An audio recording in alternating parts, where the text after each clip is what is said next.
Brilliant, it was really good. Yeah, it's been a hard day, but got it done. Hopefully a few more to come, a few more medals to come.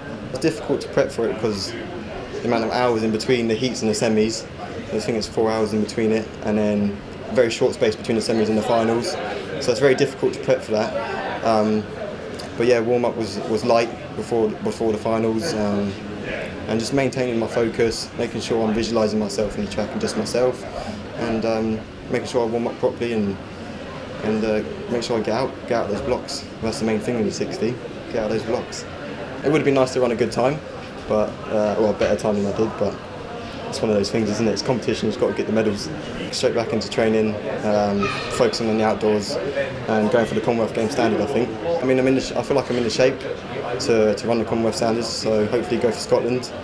And yeah, we'll see, hopefully. BUCS Nationals, fantastic, feels really good, really happy to be here.